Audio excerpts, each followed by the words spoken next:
মা, এই যে আমার গার্লফ্রেন্ড। এর থেকে তো পাঁচুর মেয়ে দেখতে ভালো ছিল, কি বিশ্রী দেখতে বাবা। মা, কফি খাবে? হ্যাঁ, আমার জন্য ওটা ক্যাপাচুনো। ওটা ক্যাপাচিনো? ক্যাপাচিনো বেশি জানে আমার থেকে, আইসে বড় ওলা ওঠা। এই উষ্ণাসী, তোমার দাঁতগুলো তো উঁচু কেন গো? লাঙল টাঙল চালাতে নাকি? তা তুমি কি করো? চাকরি?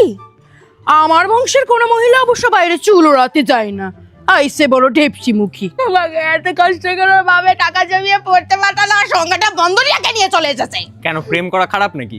তুই আমার ছেলেটাকে চুষে খেয়ে নিলি, শাকচুন্নির বাচ্চা, আমি থাকবো না। ও মা, দাঁড়াও, দাঁড়াও। এই তোমার বাবা ভালোবেসে একটু বিয়েতে দিচ্ছে তো? কি এটা? বুদ্ধি থাকলে তো কুমড়ি মুখীকে প্রেম করতি না। তুমি হাত কাটা করার পরে বগলের চুল কাকে দেখাচ্ছ? মা। কি মামা?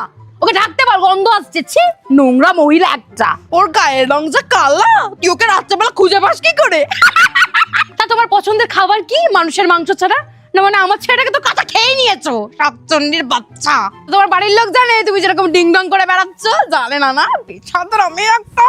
আমার ছেলেটাকে কাঁচা খেয়ে নিয়েছো। আমি তোমার সঙ্গে দেখা করতে এসেছি বলে এটা ভেবে নিও না এই বাড়ির বৌমা হয়ে গেছো। হ্যাঁ, এই বাড়িতে শেষ কথা আমার বরের, আর আমার বরের শেষ কথা আমি। আমার তোমাকে পছন্দ হয়নি, মুখ পুরির দল। আইসে আমার বাড়ির বৌমা। বে বাবু, আসো।